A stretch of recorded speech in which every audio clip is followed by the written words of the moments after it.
Thanks for tuning in to Doth Protest, a podcast on Reformation history and theology. For today's episode, me and James will be discussing a particular topic, but before we get into that, I wanted to just give some context for the listener of some broader context by talking about the person who's involved in our topic today. His name is Philip Melanchthon, a German reformer who lived from 1497 to 1560. So yes, that's contemporary, that's right in the heart of the Reformation. He is a reformer, and he's of course, contemporary of Luther, and not only that, but he was a close collaborator of Martin Luther, and he's kind of seen in many ways as Luther's right hand man or right hand person, and that's a very understandable way you can look at him. But he was an early humanist scholar, meaning someone, during the Renaissance is when he lived, and he was part of that broader movement happening in Europe of an intense study of the classics, of the classic philosophers, the study of Greek, and he really excelled in Greek. He became a professor, was appointed as a professor of Greek at the University of Wittenberg at just 21 years old. Believe this would have been in 1518. And of course, Wittenberg is the town and the university from which Martin Luther comes from. And so this is only a year after, the famous, posting of the 95 Thesis. So he's jumping into the Wittenberg scene right in the beginning of, the Reformation beginning. And he became an influential figure in the early Reformation alongside Luther, even though he may not be quite as much of a household name. But Melanchthon over time would play a central role in systematizing and articulating the theology of the Reformation. I mean, Luther wasn't so much a systematizer. A lot of what he did and a lot of the treatises he wrote and the sermons he wrote about these areas of teaching were definitely influential on the Reformation, especially on the Lutheran side of it. But he didn't write dogmatics or systematize theology like Melanchthon did. So, for instance, Melanchthon was the principal author of the Augsburg Confession, which is the foundational statement for Lutheran belief. Over the last couple decades of his life, Melanchthon would work tirelessly for unity amongst Protestant groups, because within a generation or within soon time, the Reformation had split into different wings, and Melanchthon really tried to bring unity there. This is sometimes where he receives criticism, especially from his fellow Lutherans, both in his own time and today, because he was more conciliatory than Luther in this regard. But they felt he maybe would be willing to make, concessions in areas that he really shouldn't have been or something. But I think to read him charitably in this regard is to see him as, trusting in the fact that, the Holy Spirit, the Spirit of truth, it does lead God's people into the fullness of truth. And Melanchthon was hoped and prayed for in his day that God would lead all the reformers onto the same page, and that didn't, of course, completely happen, and to this day it doesn't. But Melanchthon is very important in those dialogues and in those discussions. And Melanchthon's he's very emblematic in ways of not only the Reformation but Renaissance humanism, at least as far as theologians are concerned. He perhaps gets overshadowed in that regard by another humanistic theologian named Erasmus of Rotterdam, who, was actually knew Melanchthon, and Erasmus greatly admired Melanchthon. Him and Luther had some issues later on, but they, and for listeners, we'd actually had a few episodes ago about a novel written about the Erasmus, Luther, and Melanchthon's kind of relationship. Amy Mantravati came and talked about her novel on that, and so we're gonna look at Melanchthon more specifically in this episode, and you know, he's a very important figure. Like I said, he really shaped the German education system for years to come. He was a reformer, but also much more than that, if we can say that. And he's even though not as quite of a household name as Luther, he's still very, very, very important. In today's episode, we're looking at a book written by a Lutheran theologian who took a special interest in Melanchthon, and this is, you know, there's not a whole lot of Melanchthon scholarship out there compared to the scholarship that's been done on Luther, and we'll discuss that a little bit in the episode as well. And so this book is, which we'll introduce when we get to our discussion, argues the case that Melanchthon had an influence, even though Melanchthon was Luther's junior, and Luther was really, or Melanchthon was really had his career started because of Luther, and Luther brought him to Wittenberg and all that, and he was a mentor to Melanchthon, you could say in some sense, but Melanchthon actually had an influence on Luther, and an influence that this scholar argues is so much so that without Melanchthon in the picture, Luther would not have reached the theology that he ended up reaching in time because of this positive influence from Melanchthon. So I hope you all enjoy this episode. James and I are going to discuss this book, what we thought of it, and just review some of the central points of it, and just have some fun with it. So God bless. We'll commence. Hi, everyone. We are here for the episode. Our listeners would have heard that little pre-built-in intro from me, so you all know everything about Melanchthon now. There's no point to recording this. I'm kidding. There's you had a little bit of an intro to who this man was, and his um his significance, his importance. You know, his as a kind of an architect of Lutheran theology and everything. And so, James, how are you doing? Good. Things are going pretty well, pretty stable at the moment, so can't complain. Yeah. And if they were going terrible, we wouldn't really share all the details of why anyways. And so, Fair point. Fair point.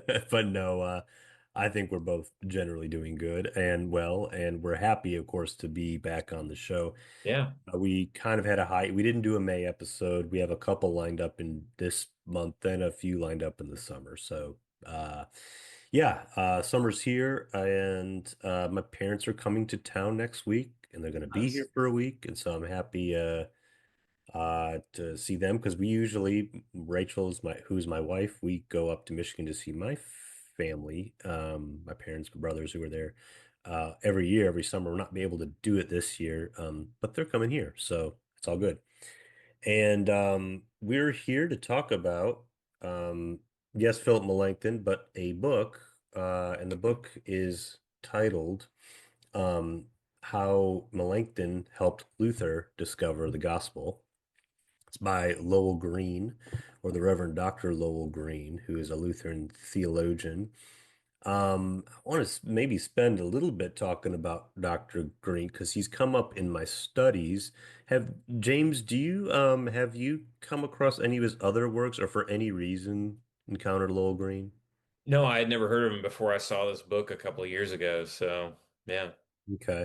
Well, he hasn't written a whole lot, like, you know, this, if you search his name on Amazon, you're not going to get much. You're going to get this book.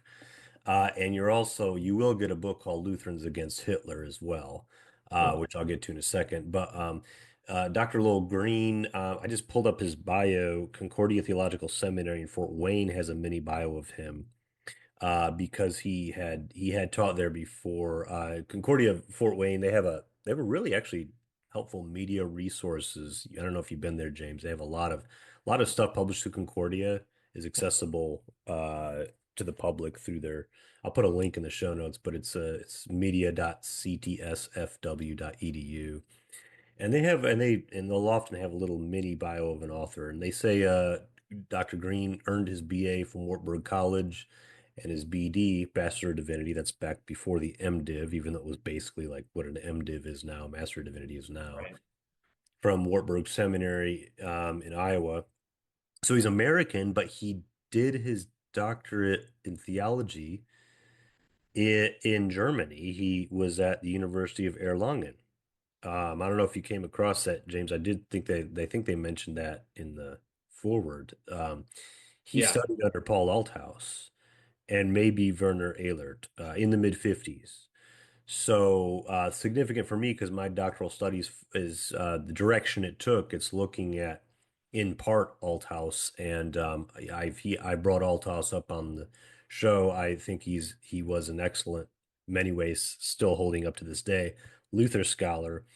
I've probably praised him perhaps a little bit too early on before I discovered other sides of Paul Althaus that sure. made him a bit problematic for me in my view. And I'm actually writing about those issues. And I mean, Althaus is infamously, I guess you could say, is very well had voice support for Adolf Hitler. He's one of several major theologians in Germany in the 30s who gave his support for Hitler and kind of used a certain interpretation of two kingdoms teaching that one can derive from Luther to say why we can have someone like it, of course. But in soon time, he did distance himself from that. But anyways, we're not doing this episode about Althaus. We're doing it about Lowell Green's book on Melanchthon. Dr. Green is taught. He taught at both seminaries of the Missouri Synod, being St. Louis and Fort Wayne, both Concordias. And he was also says an adjunct professor of history at State University, New York, Buffalo, for a while. I know he's not with us anymore. He's with the Lord and died, I don't know how long ago. 2014 is what it says. 2014. Okay. So it's been a little while now. And he wrote this book. Scott Keith wrote the intro. Scott Keith from 1517, which is the website and publishing company does a lot of reformational stuff. We've had people from 1517, a couple of them on the show. And I don't really know Scott Keith. I don't know anything about Scott Keith so much. I know he's a big fan of Lowell Green though. And now uh, he's Lowell Green's come up in my own doctoral studies, not because he merely studied under Althaus, but he wrote another book. His other kind of major book outside of this one is Lutherans Against Hitler, which is my doctor supervisor, Paul Hinlicky, gave kind of a review, a critique of in his book Before Auschwitz, where he says it's perhaps a little bit. We don't have time to get so much into it, but I would recommend if you want to hear more about that, I would the podcast called Queen of the Sciences that Paul Hinlicky and his daughter, Dr. Sarah Hinlicky Wilson, do. They did an episode called Before Auschwitz where they talk a little bit about Green's work and that and some of some of their critiques of that. So but so he's solo. I wouldn't exactly call Lowell Green controversial, but he's he's definitely not afraid to enter the realm of controversy, and at least in that regard, as far as Lutherans, World War II, Nazi Germany stuff. But also in this regard, in this book, he makes a pretty bold, not bold, because I think it's an interesting argument, and I found it. I think we both find it compelling. We're going to get into Yeah. it. The title of the book is How Melanchthon Helped Luther Discover the Gospel. We normally think of, Melanchthon's the younger man. He's if anything, Luther's like the mentor or something. And, Melanchthon studied at Luther's feet or whatever. That's not the case because they were both faculty. But yes, Melanchthon's younger. He's not the father of the Reformation in the sense that Luther is. But apparently, this young man helped Luther discover the gospel. And how did he do so? We'll get into. That's the case Lowell Green is making in this kind of big study, landmark study. I do want to share something Scott Keith wrote from the forward. He said,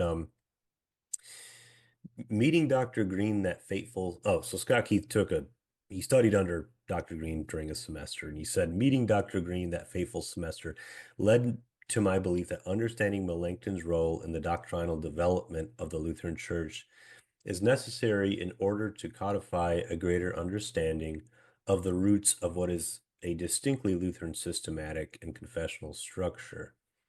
Um, so, which was interesting. And we kind of, so I think if anything else, regardless of if we accept the thesis, of this book or not, Melanchthon's importance for Lutheranism and Protestantism cannot be underestimated.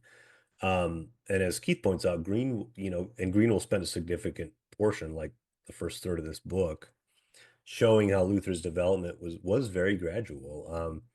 He didn't he didn't reach his convictions or his theological conclusions overnight. The 1910s, it's just like you just have one significant development after another. It's kind of like if you turn, in order to turn, you have to turn, right? I mean, if you turn around, if you make a 180, there's going to be a point where you're not at 180 yet, you're at 120 and 90 degrees. I mean, it's a development. Right. Um, Luke Keith uses the words in the intro. Luther's eyes were illuminated one disputation and commentary at a time, and I think that checks out. I mean, that's Yeah. uh, so. Yeah, what were your thoughts on the book, James? Well, I mean, I thought it was really interesting. I thought it was really helpful. Green does, I think, what anybody in his position would do, which is he sort of marks his own territory. Um, and it's pretty common in academia for you to say there are people on the right of me and people on the left of me, and both of them get it wrong, I get it right. Not that he's being, sort of not humble, but that he's sort of trying to strike out in a new way. Um, and I think that he does it successfully, while also showing that it's not really a new way. It's sort of the way that it should have been understood from the beginning. I mean, even people who disagree with Green on much of this would say that it's pretty clear that Melanchthon did play a pretty influential role in Luther understanding the gospel of justification, because Luther didn't know any Greek or Hebrew to begin with. So like Melanchthon was the one who taught him that, and as we'll get to in a minute, um, it Well, he was would have he would have known Hebrew, not to nitpick what you're saying, but in his doctoral work, Luther, with the Old Testament, I feel like he would have.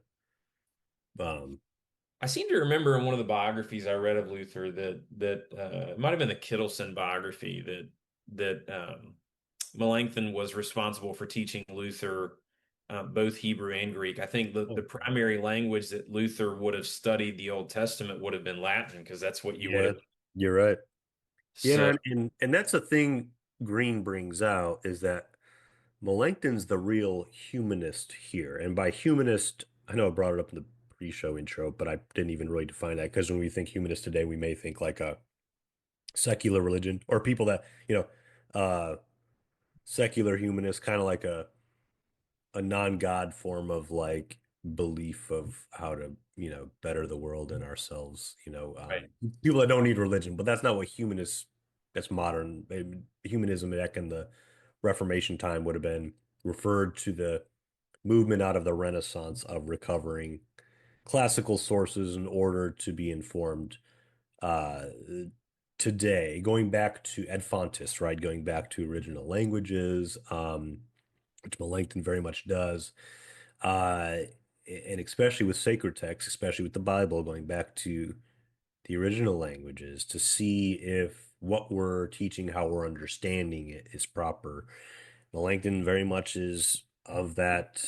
Him and Erasmus are both of that mold. That's why they start reading the Bible in Hebrew and Greek. And you're right. I mean, yeah, Luther could have been, yeah, Latin. And the issue with Latin is it wasn't the original language, of course. So, Right. um, Well, not just Latin, they would have studied Jerome's Vulgate, which is so attenuated that, like, when you look at it, there are so many places where Jerome royally screws up the translation of both the Greek and the Hebrew. yeah, there are. Yeah. So the fact that part of I think part of what's behind Christian humanism as a movement in the post-Renaissance or like late Renaissance to post-Renaissance period was that there was this belief that there's something lost in translation. Yeah. And so there's a need to go back to the original sources to try and recover or retrieve the original intent. Yeah. Something very common still to this day in biblical studies. Well, and it's so interesting that it can come down to like a word study, like Yeah. our under things that affect our broader understanding and outlook of big uh meaningful things and life-changing things can come down to like how one word has been interpreted. And so in that regard that yeah, the Reformation owes something to the humanists because it wouldn't have, I mean, as we'll see, it's literally a word study Melanchthon did of a couple different words that got the ball rolling in Luther Hmm. to where he came to the later theological convictions that he did. So, and we'll get into that in a second. I wanted to share. There's an interesting quote from, it was on page 123. I'm going to quick go to it. When we're speaking of one of, this would have been one of Dr. Green again, but we've established who he is, the author of this book. This would have been one of the this would have been one of the significant teachers that Dr. Green had during his time at Erlangen, and Werner Ehlert. And he quotes Werner Ehlert in a footnote, which I thought was interesting. He says, Ehlert wrote many years ago that what Melanchthon has meant theologically has often enough been investigated, but there is not one single presentation that does not let him appear completely overshadowed by Luther. This is true even of Melanchthon's opinion of himself. I learned the gospel from him, he confesses in his testament of 1540. But the other question, whether on the other hand Luther might also have learned from Melanchthon theological matters, has until now never been raised, let alone answered. It appears to us that this approach could yield very important results for tracing the development of Luther's concept of the church, as well as for his doctrine of justification and the proper relationship between law and gospel. Ehlert wrote that in 1948, and so a few years before, Green probably would have been a student under him and Althaus and the Erlangen people. I just assume, Green studied under Ehlert. I mean, just as he would have Althaus. They're the two key Erlangen theologians. But when did Green, when was the original publication of this book? Was it like 19, I feel like it was in the 80s, and then they later, It had to have been after 79 because one of the references that he made was to a recent book that was written in like 79 or something like that. So I would assume it was probably in the 80s sometime. yeah. So lots of good things come out of the 80s. So, um, like myself. Not, you weren't born in the 80s, were you? It was like more Okay. 1980. 80, yep, yep. Okay.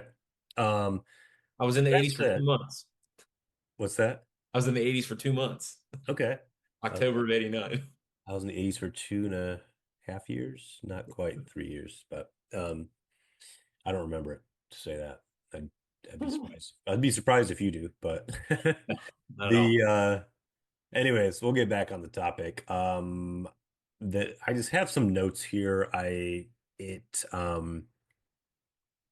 the first part of the book was interesting because he focuses on a lot of, he kind of does a survey, kind of a, 10,000 foot flyover survey Mhm. of like the first half of Luther's scholarship of the first half of the 20th century. Like there was a couple big waves of it.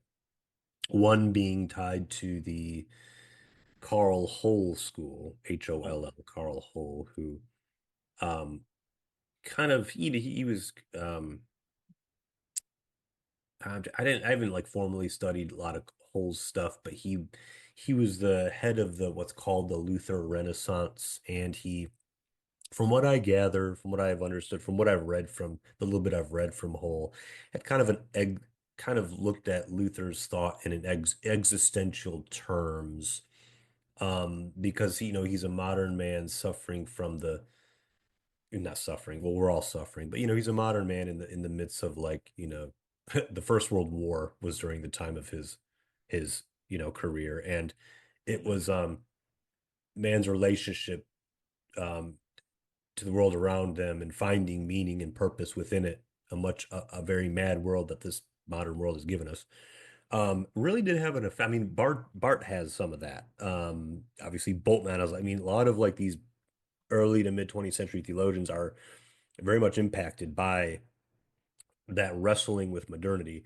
And so Right. whole, I don't know, I haven't read a whole lot of Whole. I've seen him praised on some certain aspects. I've seen him criticized in some aspects. I'm sure he's a mixed bag, like most theologians are.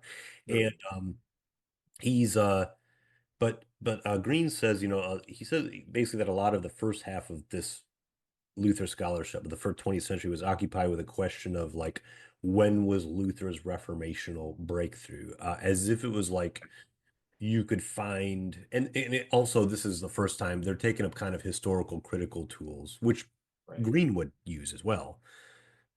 In the 19th century, you saw people use historical criticism on the Bible. Now they're using it on like historical figures and the primary works, right? So it's kind Right. of an exciting time in that sense. But people, this wave of scholarship gets like obsessed with, excuse me, like identifying when was Luther's reformational turn. When did he become the pre-Reformation Luther to the Reformation Luther? Right. When did it shift? And I think, as Green argues, this was not overnight. Green offers he sort of gives a survey, and he's very critical of some of these scholars who while he also surveys some scholars that he takes sides with, who he thinks got it more right. I think it's Sure. Krantz and I have Cranz and Seil Seal, but these two, again, these Yeah. are 20th century. I don't know too much about them either, but they're two No. names that he drops as important for positing kind of a late reformational development in 2018-19. As we'll see, this is what he goes with. So Well, I think there's also something really important to draw out that much of the 20th century scholarship, as you've already said, has been was sort of biased in its own way. So, like, one of the things that Green talks about is how people sort of claim objectivity, but there really is no historical objectivity. um, there's always going to be some level of bias. And so about Hull, he says in the introduction, it should be borne in mind that Hull himself came from a mild Lutheranism that was strongly influenced by Swabian pietism. In addition, his thinking included significant admixtures from the philosophy of Kant, German idealism, and the theology of Ritzel. Hull introduced the term synthetic and analytic justification based on the work of Kant and Ritzel, however you say it. Rejecting the synthetic, forensic, or imputative doctrine of the past, he defended an analytic view of justification as inner renewal, which he had little difficulty in supporting from the early works of Luther. That's so clearly an example of a pietistic reading of Luther, right? That justification is a process that takes place in the life of the believer over time, a kind of infusion, yeah, versus the imputation that's so clear of the later Luther. So really, in places like Hole and others that Green mentions, what he's really arguing against is a sort of what C.S. Lewis would call chronological snobbery, like the reading at a very particular time that is biased for that particular time, um, sort of ahistorically, eisegetically reading things into Luther that aren't there because they support what you currently believe. you're right. Yeah, I mean, I was convinced, I'll say, without giving too many spoilers, because but I'll just kind of say it throughout. There's many ways I found Green very compelling with that, and I think he's right to point out someone like Hole had those, because we all do. We all have our certain biases. I think you could also say the same thing about Lowell Green. I mean, he definitely sounds like a Missouri Synod theologian at Yeah. some of these points. I mean, um, and but that said, yeah, I think it's true for a lot of kind of older scholarship sometimes is you just find that they're there's so much reading from their vantage point. But I don't know, in a 50, 100 years, people might say that about us now. But um, yeah, I think that let's kind of define some terms here, James, because you spoke about infused justification as an infusion versus Right. imputation. Can you tell us, because I know this is a very central important topic for you, and so can you tell us what each of those mean? Yeah. So when we're talking about infusion or imputation, a lot of what we're talking about is chronology, time. So infusion is a process. Like you get an IV infusion of antibiotics, it sort of makes you better. It begins to heal you, but it takes time for that to happen. And the infusion goes on throughout your life, and it's only complete when you die. So you're talking about Justification. So like justification when it's the idea of being made right with God, that's a process that takes place over time. And for many within Roman Catholicism and perhaps within this sort of late medieval Luther, you have this belief that justification and sanctification are almost kind of conflated. Mhm, That like the way that you are justified is through a kind of participation in that process of doing good works. mhm. Um, Whereas imputation is a moment when one has faith, they are declared in a legal sense to be made right with God. That's something that happens in a moment, not over time, so that when one has faith, that person is now righteous, and their faith is therefore, as Green would say, their righteousness, That or that's imputation. that's So imputation. if someone, it would be like if someone came into the courtroom and they're guilty as all hell, and all the evidence points to it. I mean, there's Right. nothing beyond a reasonable doubt. This person did it, but instead, in a strange, shocking turn of events, the judge rules that they're innocent. Yeah. Not because they actually are, because the judge reckons them as innocent. Um, Yeah. it's an action of God's decision of what they see you at, what God sees you as. And so that's I don't know, we'll get more into that, but that's the latter, the imputation concept is what the reformational understanding is, and that's where Luther arrives to. And that's where Melanchthon arrived to, Right. arguably maybe first. So Right. Right. yeah. Well, and I think that like an essential part of this podcast is delving into the depths of and the beauty of the Protestant doctrine of justification by faith alone, forensic justification, justification as a declaration from God. Mhm. And part of what Green does in this book is he draws out what Luther drew out, which is the text of Scripture actually is where we get this idea of forensic justification. It's straight out of Paul. That's why when Luther started teaching on Paul, Luther began really in like the first iteration of his Galatians commentary in 1519. Luther really then began to understand justification um, by reading Paul. The problem with so many people before him was that they read Paul, but they read Paul through a scholastic lens that was a sort of alien hermeneutic that treated Paul and the scriptures um, through Greek philosophy and other sort of other areas of study that it was not particularly helpful, and I think it did a lot of damage. Does that make sense? It makes sense. I do think I think like some of the criticism, for one, when you say the word forensic justification or like when you hear the word forensic, Right. We today we think of like very cold, sterile, hard science, you know, forensics, um, but it doesn't have like a but when you see it in the sense of like I just with the illustration, the analogy of a judge declaring someone truly guilty to be innocent, I mean, they to put it in those legal terms, I don't think sucks the life out of it. In fact, it's the only, I think, truly life-giving thing uh we sinners can hear. Um Right. and I think that's what I think you say is the beauty of the Protestant doctrine of justification.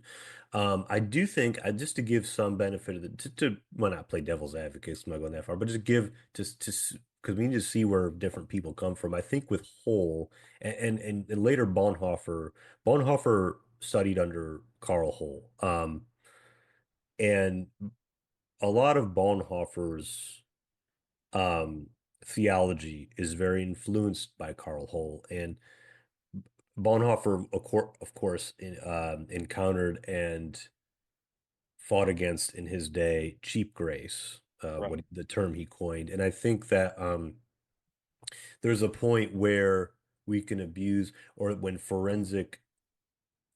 the idea of forensic justification, right, imputed righteousness can turn into, well, the judge is going to declare me innocent anyways. And so therefore, it doesn't really matter what I do, right? Of course, I don't think Hull was, I mean, that's something more Bonhoeffer than Hull is that Bonhoeffer's encountering. Um, but I think that was, you even saw some of that earlier and that was kind of the legitimate concern that pietism through the ages had against some of these very systematized forms of Lutheranism or Reformed Christianity, that just presented it in a clear cut, point by point, articulation, um, that they wanted to counter like someone's abuse of that. But I agree with you. In the end, what they do is they end up trying to opt for a different theology, perhaps almost, and why I think, just because something can be abused doesn't mean it's a bad thing. Right. I No, was, I couldn't agree more. And I think one of the biggest problems with people today reading Bonhoeffer is that they're reading him as if he's writing today instead of writing in a very, I mean, you've read so much more about this than I have, but my understanding of the time period in Germany was that it was a little bit more on the antinomian side, in terms of their theology, all gospel, no law. right, And for the gospel to actually have its full effect, one has to be convicted first by the law. right. And Uh, Bonhoeffer writes so beautifully in a lot of his writings about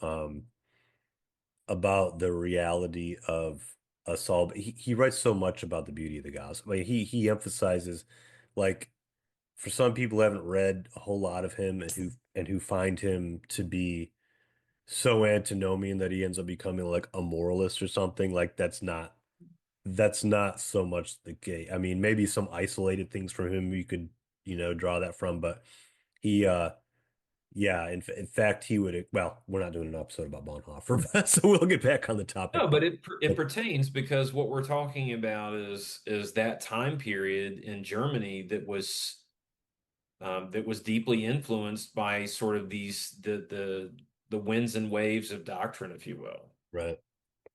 The but back on Green's work here on Melanchthon.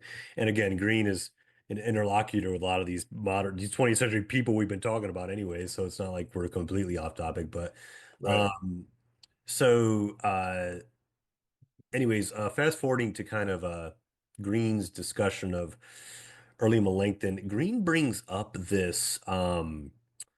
It's interesting. It's a work I had a hard time even like what work is he talking about? It's a group. It's a in English he calls the title Theological Institutes. Right. And there's a couple surviving codexes of it, but I can't.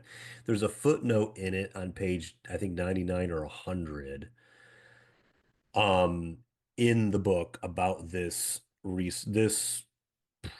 primary source, and it's a very obscure work. Like I mean, first off, you can't get like Melanchthon's works like you can Luther's works. I mean, Right. you can find writings from Luther out there, or sorry, Melanchthon out there compiled in certain things, but Loci Communis forever, or for instance, is like the key example of Melanchthon's kind of most known and read.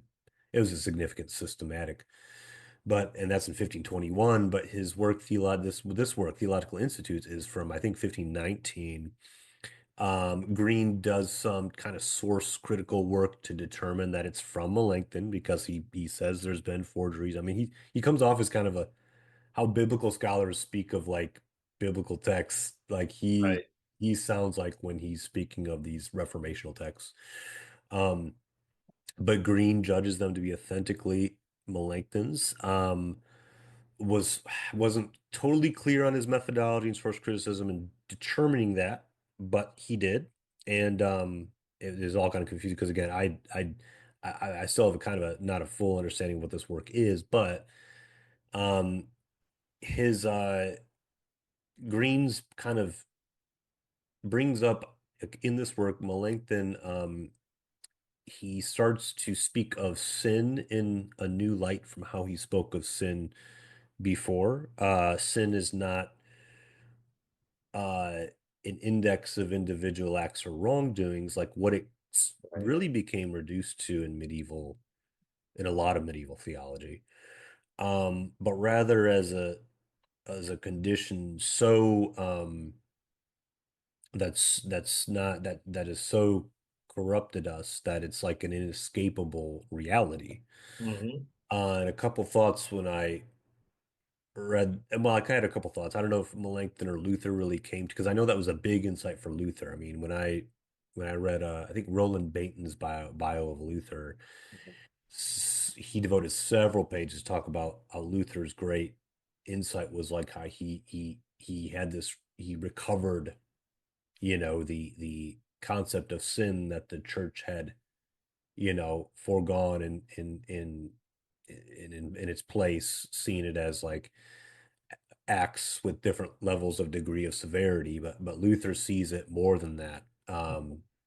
Sin is the source from which those things come from for Luther. It's not the things Right. themselves. So him and Melanchthon both apparently have these insights. This but I think the other thought I had is that Green is really pinpointing really there's a crucial element of Melanchthon's theology, even if he's still pre-Reformational at this point in 1519, and Luther, which is so weird for us to think about, right? Because we think, oh, Luther nailed the theses on the door in 1517. He already debated, uh, not the Diet of Worms, that's 21, but he already had the Heidelberg Disputation, which you and I on this podcast, we've gone on record saying that's when the Reformation really starts, and we're right in a sense, I think, I would argue, but Yeah. it's still 1519, and there's still no forensic understanding of justification in Melanchthon or Luther. Right. Um, but we can clearly see the track. We're on the track there, though, because there's this undergirding of this concept of sin, which I would argue is a more biblically one, that will, I think, end up lending itself to this idea of forensic justification and imputed righteousness. Because think about it, if your idea of sin is like the things I do wrong, and for one, how many things I do wrong, and then like severity, which, how wrong are those things? I mean, is it murdering someone versus, Right. telling a white lie, whatever. Um, if your concept of sin is that, the something that Luther, Melanchthon would are saying at this point, that's not sin. Those are the things that come out of sin, but sin is the actual condition.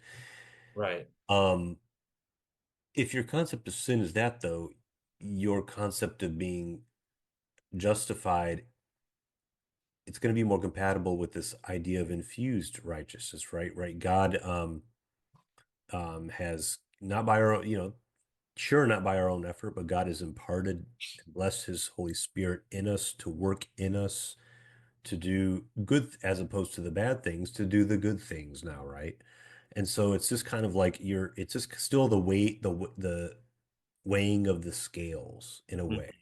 Mhm. It's like sin versus righteousness, how, where's the scale at for you? You know what's wild is that that's literally the picture in Islam of Oh, of well, sin and righteousness is the weighing of the scales. is it really? Is that like in the Quran or something? Or- Oh yeah, yeah. When you It's been a die, while since I've read the Quran. It's been a minute, when but you die in Islam, your good deeds and bad deeds are literally weighed on a scale, and whichever side outweighs the other, then that determines where you end up.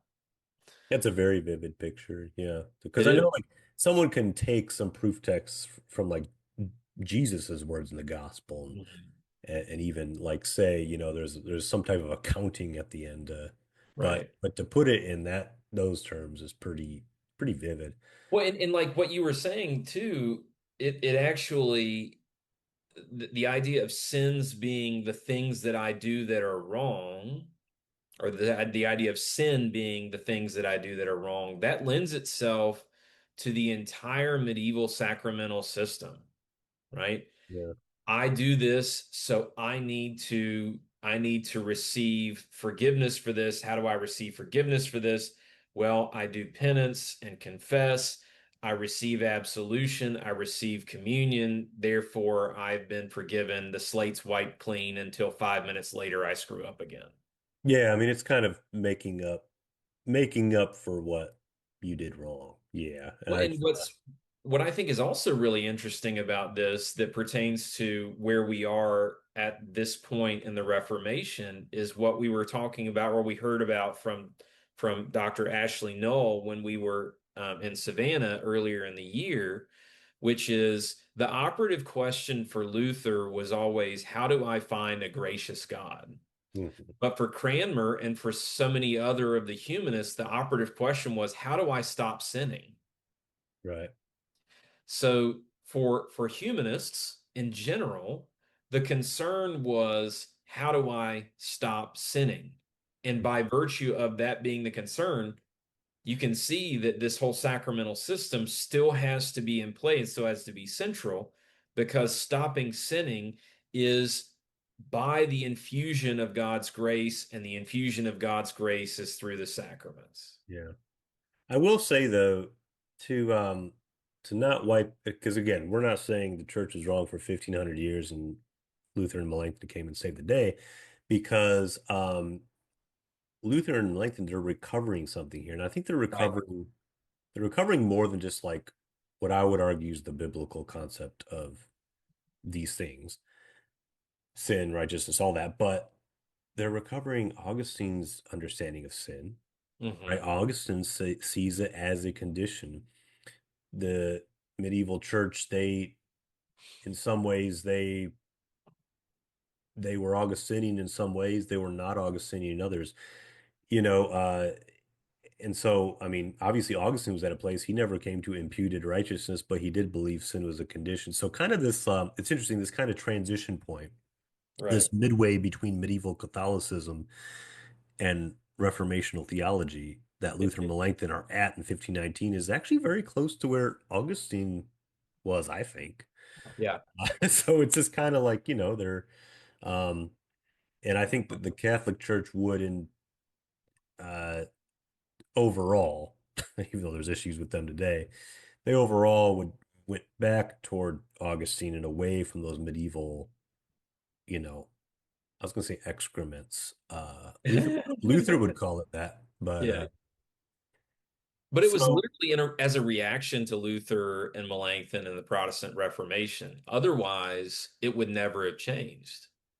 well, I mean, I think that it took a while ago. I mean, I think Trent, they doubled down on all most of the bad stuff. I think it was in the later, especially Vatican II, they recognized, um, whether they acknowledge it fully or not, the Reformation did plant a germ, a seed everywhere, Hmm. and it came to fruition in some ways, Vatican II.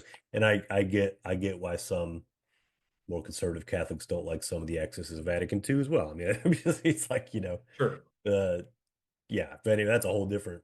Yeah, we could have a whole discussion about that. But Yeah. yeah, so it's interesting. The another uh proto-reformational element I saw as Green was describing this work, Theological Institutes by Melanchthon, this 1519 work.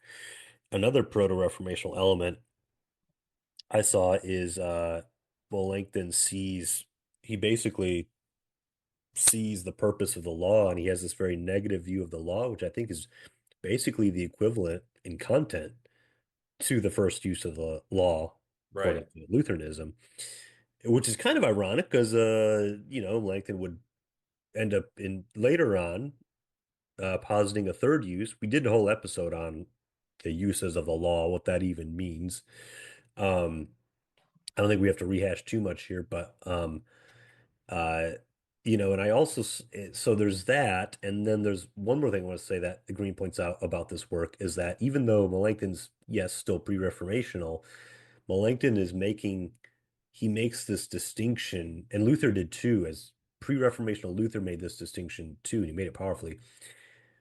Melanchthon makes this distinction between false righteousness of mere outward works Right. uh, and a true indwelling of righteousness. Right. Um, and that's again very important insights that Hmm. you wouldn't have the Reformation without. What like Melanchthon, one of the things that he says is, like one of the most common arguments today that atheists make is that atheists are moral, righteous people. I mean, they wouldn't say righteous because that's a theological term, but that they are Mhm. moral people and that they live a moral life and therefore would be not deserving of hell, but would be deserving of heaven. But what Melanchthon says is actually it's a matter of the heart and a matter of intentionality. So when people who are not faith filled, they are not Christians. When they do these things, they're doing them for the wrong reasons. They're doing them because they're fearful of being judged, like not to caricature Israel, Judaism, but like to a certain extent, people follow the law because they're afraid that they're going to violate it and they're going to be punished for it. And the other thing is that they know they'll benefit if they do what the law commands. So there's really the matter of intentionality is I'm doing this because I know it's going to be good for me in the end, and I'm still looking out for myself, which self-love is how Melanchthon Right. defines sin. Yeah. It's it, if and as I'm like say, if you're going to try to save yourself through following the law, you're going to condemn yourself even. You're going to continue to condemn yourself. You could Right. say condemn yourself even more because yeah, it's your self-love is growing, right? If Right. you're doing good things, not really for God and neighbor, you're doing it Right. to save yourself. Yeah, it's um so Green talked about that work. He said it's an important transition. But important. I think it's important to maybe I can read that we talked about before that thing we were just going to read the full quote of because the book is titled "How Did Melanchthon Help Luther Discover the Gospel?" And I was telling you, we were talking in the pre-show. I read a whole lot of this book. I read it last year, and then like a lot of books, if it's been a year, I probably forgot a lot of it. So I went back and reviewed several chapters. And because I was thinking, when I went and reviewed all these chapters, I was learning all this stuff about Luther's transition in his theology, and Melanchthon's transition in his theology, and what those transitions entail. So a lot of the stuff we've been started to talk about now, but for me, But then I realized, like this morning, I was like, wait a minute, where was the actual point concretely shown what Melanchthon helped Luther? What was it that Melanchthon did that actually influenced? What's the connect? Where's the, you know, where does this title come from? And I'll just go ahead and quote from the page 116. Do you want me just to read the full Do it. thing? Okay. Um, so, but in August 1518, I think I'm going to be reading a pretty lengthy quote, but hopefully it doesn't violate copyright. Well, I'm citing it, so it doesn't matter. But in August 1518, Melanchthon came to Wittenberg, and a few days later, Luther began to study Greek under the young humanist. This instruction was to have far-reaching results, for it brought Luther clarity concerning faith. Luther wrote in 1519, Jerome understood faith as described by the apostle in Hebrews chapter 11 as the quote substance of things hoped for unquote. I was also of this opinion for a long time because I had observed that the word substantia was substantia, sorry, was commonly employed in various parts of the Holy Scriptures to denote capabilities and possession. I held tenaciously to the authority of Jerome on this doctrine. For who would dare change what the writers of the sentences in writing on faith had put within the term substantia? But more recently, I have followed Philip Melanchthon as my teacher in Greek. He's a young man in respect to his body, but a hoary-headed old sage in regard to his intellectual powers. Melanchthon would not let me understand it thus, and showed me that when substantia refers to goods, the Greek equivalent is not hy can I pronounce hypostasis? Yeah, Hypothesis. hypostasis. Hypostasis, the word used by the apostle for faith in Hebrews 11:1, but ousia, possession, broton, food, or hyparxen, goods. Then I changed my mind and conceded that hypos, hypostasis or substantia means existence, or the essence of which anything subsists in itself, as Chrysostom thought, or even as a promise, an agreement. He unquotes it. Then Green says, before this discovery, Luther regarded faith as a substance, as the believer's present riches and hope of future reward. Faith had been the virtue of assent directed toward the past teachings of the church. But from now on, faith would instead be assurance or confidence, trust that God is favorable and forgiving. Faith would entail the certainty that the believer is at present moment completely justified by the gracious verdict of God and that he has complete assurance of his eternal salvation. Of course, Luther did not immediately state all this, but the basis for all his future theology had now been provided, unquote. Again, lengthy quote, but and I'm sorry, I've been taking Latin for several months now. Apparently, I haven't been doing very good at it, and it's been a while since I took Greek. But yeah, so that's the pinpoint. That's the point that Green points out. The concrete time Luther's taken classes in 1518 under this new young Greek scholar he brought in, and he's learning things, and it's getting the ball rolling. And I think it's a good argument. I think it's to say if this wouldn't have happened, if maybe Luther's theology could or could not have, we don't know.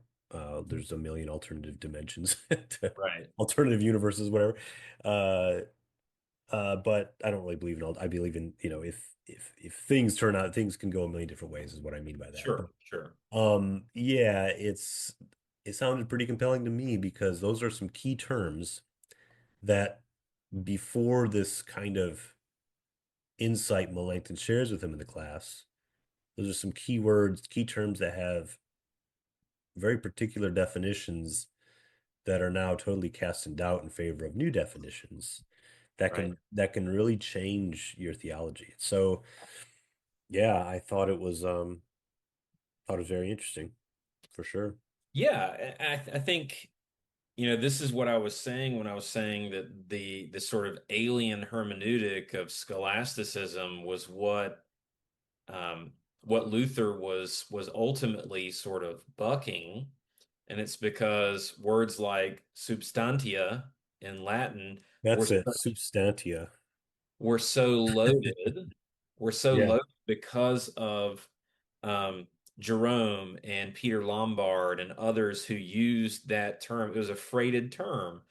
But when he actually talked to someone who was knowledgeable in Greek, Melanchthon showed that like his preconceived notion of translating substantia as hypostases, um, that actually, even though like hupa and sub in Latin, they're the same prefix, stantia and stasis are the same infix there, or the same root there, but they're not. That's not the best translation of it, so that Luther is no longer, thinking of faith as a substance that is infused into you, but instead is looking at faith as a kind of confidence, assurance, promise, trust that one has toward God. Hmm. Like that sounds almost like splitting hairs, maybe, but it's a seismic shift in Luther. And it's like when I first got to Aquia, the church I'm currently serving, I did a Bible study with folks that I called Why Greek Matters.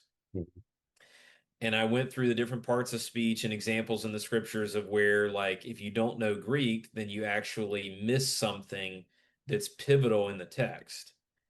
And so when I was reading this, I was thinking about that like Luther was reading the scriptures predominantly through the scholastic lens, through the lens of Jerome, who wrote the Vulgate. But when he actually addressed what the text said in Greek, that's when his eyes were opened.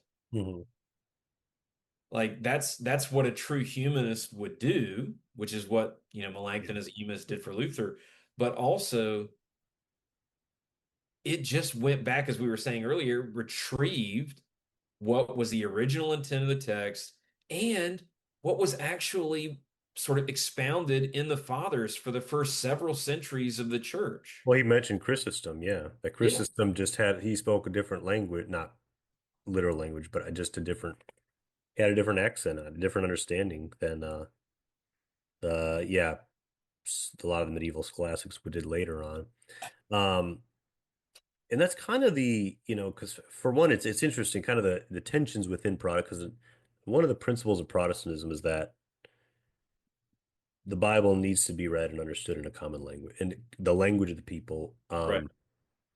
They wanted to get out of reading it in the language foreign. And of course, for most Protestant readers then and now, Greek would also be foreign.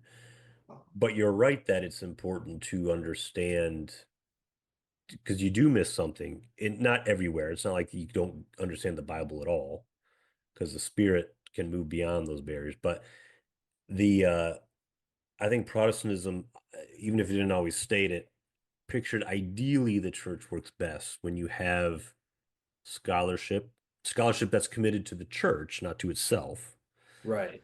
um, that plays its role alongside the ordained ministry and leadership of a church, those set aside for the ministers of the word and sacrament. Um, that they play a role in the shepherding and instilling of the understanding of the faith in the people. And so um, there's a lot to be said about again, the Reformation was born, the great irony, right? That the move to bring things to the vernacular was born out of actually people going at great pains to dive into a neglected language, not their own, but seeking to understand it. I just find that interesting. I don't know where I was going with that, but it's do appreciate, you know, the both of those things. Yeah. So you're looking at me like, what were you going with No, no, no. I mean, I'm that? processing. I'm processing.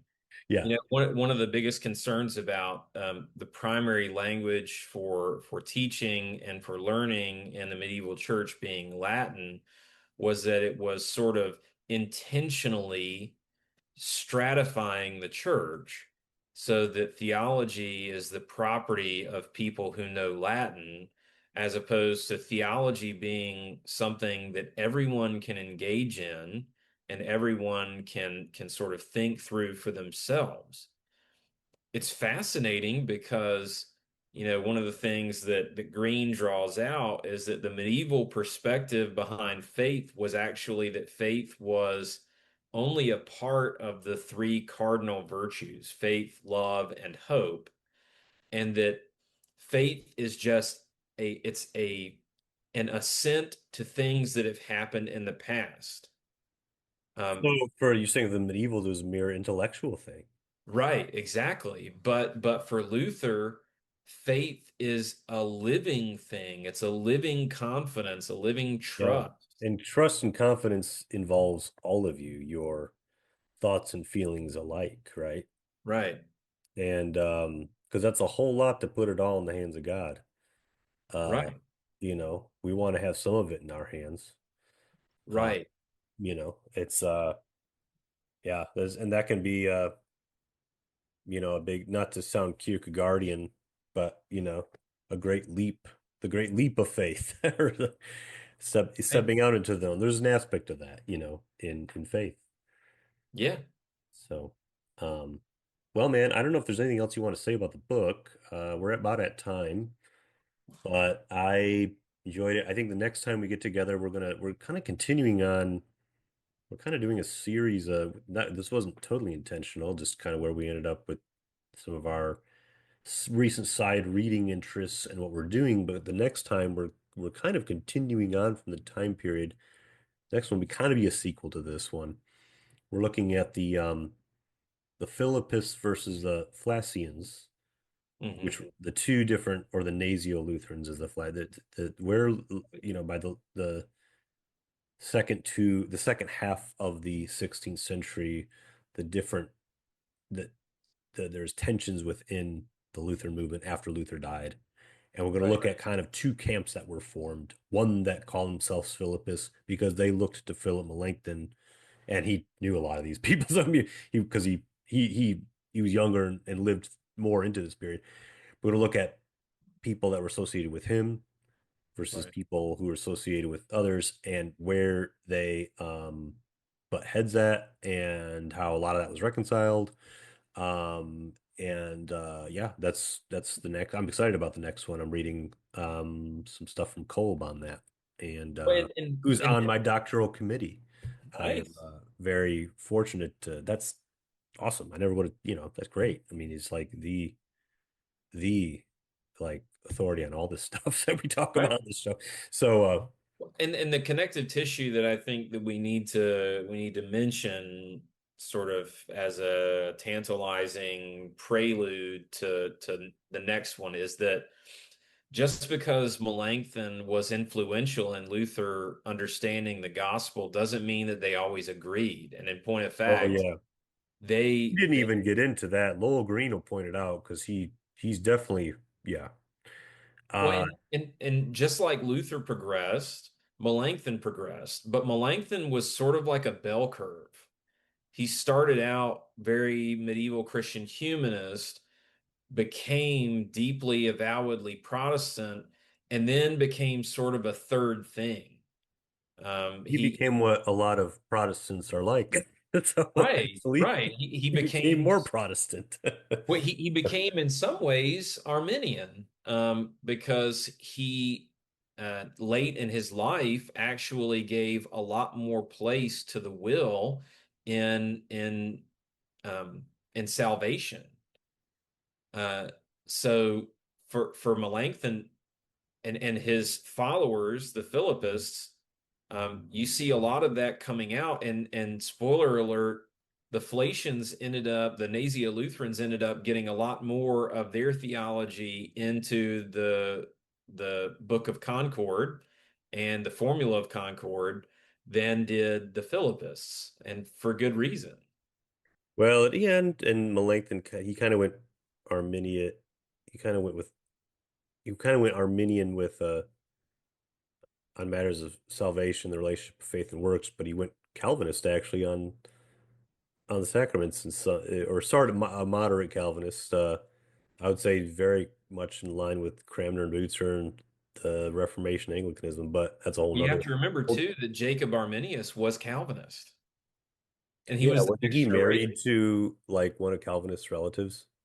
And he was, Maybe, yeah. yeah, He or was they, he was a second generation Calvinist, but within the Reformed camp, Melanchthon ended up being, yeah, a little bit more in the Reformed camp, and part of it is what we were talking about in the episode with Amy Montravati and what she wrote on 1517 about Melanchthon, not to psychologize him too much, but Melanchthon was someone who absolutely wanted unity in yeah, Protestantism.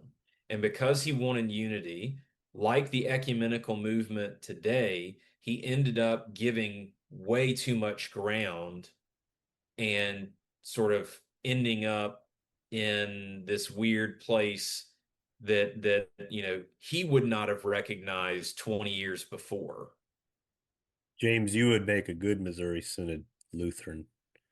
Uh, No, I'm married to I an mean, I Episcopal got some friends priest, in the. though. Oh yeah, you're right. Now you're married to a priest, a woman priest. Yes, we need to be clear on that one. Either way, if he wouldn't be, the LCMS wouldn't be down with that. But no.